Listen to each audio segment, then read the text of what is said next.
So, the second topic that I wanted to talk about and dive into a little bit, and this is second on the list of technologies that I think are really interesting, or industries that are going to be really interesting in the future and really important things to pay attention to, is asteroid mining, particularly near Earth asteroid mining. So, a little bit of background here, or just to frame it a little bit. I want to talk about catastrophism and the idea of major catastrophes that happen around the Earth.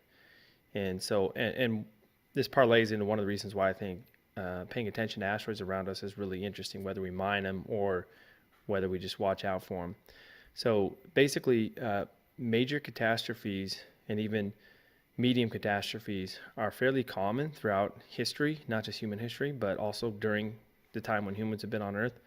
And they look like there were different periods of major global disruption or regional disruption that possibly caused bottlenecks in speciation and affected human populations and pre-human populations at different times, causing them to go up and down. And so that's a whole different topic, and I'll get into that a little bit later. But um, uh, I just want to point out that there was a major global cataclysm about 70,000 or so years ago when a supervolcano called Toba erupted. And Toba is near Sumatra and around Indonesia. And it's estimated that when that volcano erupted, the human population dwindled down from maybe a few million or a little more down to maybe 40 or 50,000 people on the planet. And so it was a major bottleneck in human population. And then after that, there was basically a global nuclear winter type scenario that lasted many years or many decades. And it wiped out a lot of the megafauna and flora across the planet. So it had a major impact and major effects on all kinds of life and all kinds of populations around the planet, especially humans. Anyway, when that started to clear out, it looks like there was some more migrations going on, and there was some migrations out of Africa, and then there was more migrations in Central Asia, and then back, and then into Europe, and then also some migrations likely across the Beringa Strait, or what is now the water gap between Alaska and Russia. So there were other things that likely happened during the ice age ice ages and interstadials over the last 100,000 years or so. Particularly because when you look at the weather patterns and the weather changes, they were so dramatic in such a short period of time, many times. And I don't think any climatologist or anyone who studies these past weather patterns really knows for sure why it happened, other than some of them likely were caused by different Milankovitch cycles being in phase or out of phase that probably affected it somehow. But there were other times where you see these things called Heinrich events, where the weather changes really rapidly. So I'm talking 25 degrees Fahrenheit within a few hundred years, colder or hotter from what it was before. And then there's even periods of time where it might change 10 or 15 degrees Fahrenheit within a few years or a couple of decades, which is unimaginable nowadays. We can't even really understand how greatly that would affect the globe right now and affect populations and affect our ability to grow crops and affect our ability to raise animals. If all of a sudden it jumps up 20 degrees from where it is now, or 15 degrees from where it is now in a matter of 5-10 years, or drops down 10 degrees from where it is now, 15 degrees, I'm talking global average. So it could have a major impact. And then more recently, there's a lot of evidence now, and I think the evidence is fairly, I don't know if I want to say completely conclusive, but there is a plethora of evidence that points to a major cataclysmic event that happened around the end of the Younger Dryas. And so there are some researchers and scientists that hold the position that it was likely an asteroidal or a comet impact, or fragments of a comet that impacted areas particularly in North America, and possibly hit the Laurentide or the Cordilleran ice cap, and that's why there's not a lot of evidence for it other than the fallout that happened other places, and seeing some of these effects and these nanospheres and nanodiamonds and ash in a particular layer of sediment that corresponds with that time period. And then there's another theory, which is supported by Robert Schoch, which is the idea that it was a large, I think a large electromagnetic outburst from the sun that hit the earth directly, which caused major climate disruption and caused major storms, volcanoes, and things like that, which would have caused a global cataclysm as well.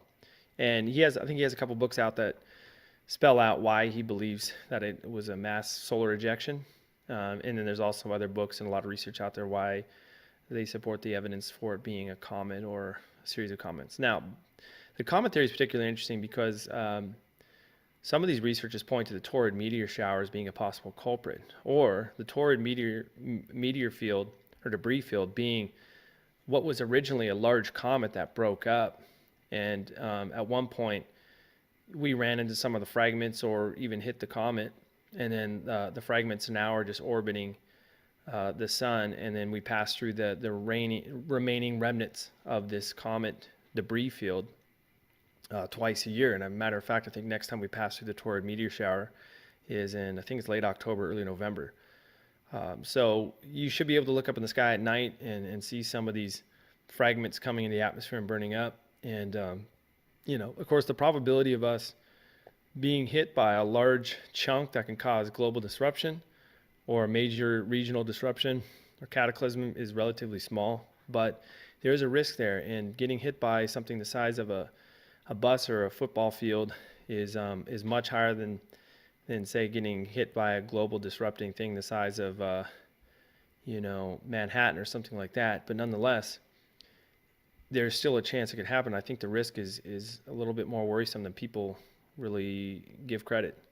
So it's something that is worth looking at. Matter of fact, there's been a couple of reasonable impacts or meteors entering the atmosphere over the last 100 years. And so going back to the early 20th century, there was a Tunguska event in Siberia where there was a meteorite. I don't know if it impacted or if it airburst, but nonetheless, I think it flattened a few thousand acres of trees and killed everything in its path, including all the animals around. I don't think it was near any people or near a city or a town, so I don't know if anyone was killed.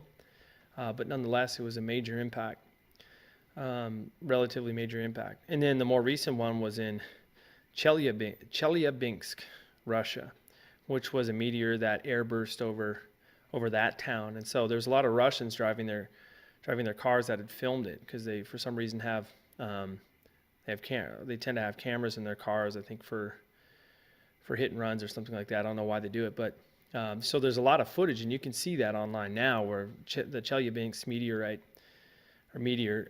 air bursting, I think a few miles above the town, and it's just a loud sonic boom. There's a big trail of debris behind it, and it causes a lot of windows in this town to just blow out. A lot of car alarms go off, and about 1,000 people were injured. And so there's estimates that if it was a little bit heavier, a little bit steeper angle, or a little bit larger, it'd probably been 1,000 people dead. So that's to me, that's a bit of a wake-up call, and I think maybe that really wasn't, people kind of didn't pay as much mind because nobody did die from that. But if it was 1,000 people, maybe people would have really started looking at this thing more.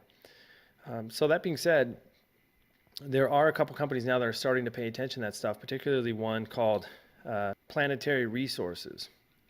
So Planetary Resources is an interesting company, and right now I believe where they're at is they're developing some high-resolution optics and technologies to be able to look at near-Earth asteroids and just tag them and document them, just figure out which ones are which, what's their orbit, what's their density, what's the material they're made of, and is it something that it would be worth pursuing in the future as far as mining or as far as exploring more. And then the other side of this is they have their eyes in the sky and they're looking at these things, and so they're going to be able to assist with detecting and documenting these near-Earth asteroids that are potentially hazardous and potentially dangerous to life on this planet.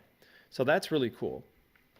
And then there's another company called Deep Space Industries that's working, I believe, with NASA, or getting contracts from NASA.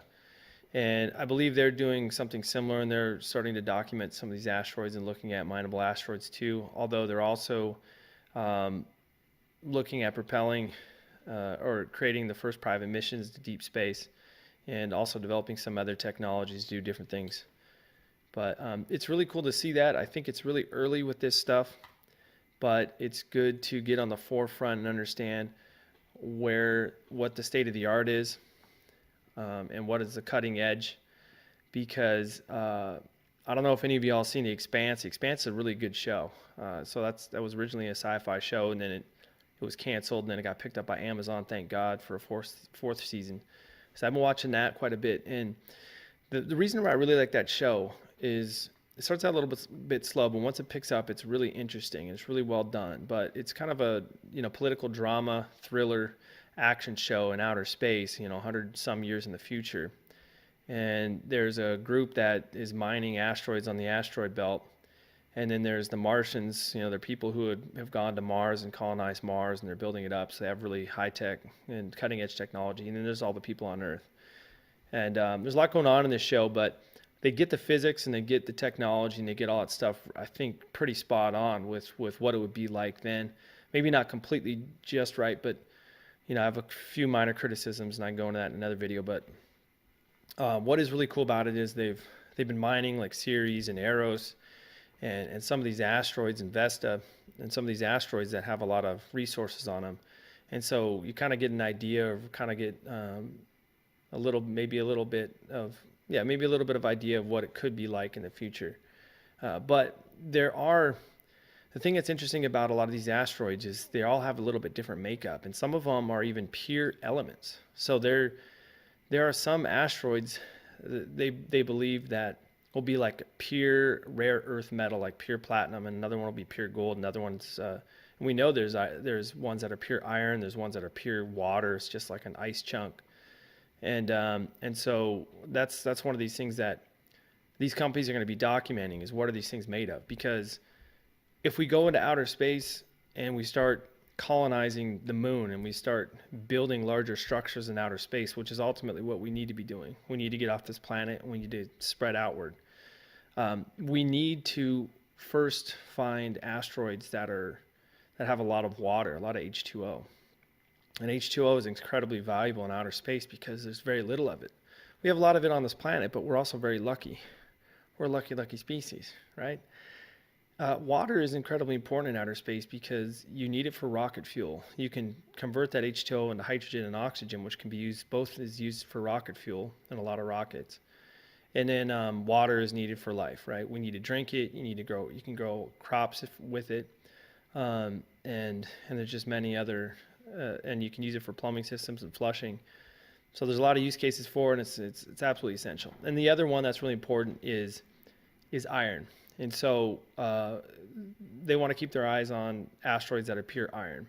And iron is really important for building structures, and also mixing with other elements to create metal alloys and creating steel and whatever type of metal is needed for building structure. But it's primarily needed for building structures on the moon and rocket parts and other things like that. So those are incredibly important. And then the other is rare earth metals. So this is an interesting one.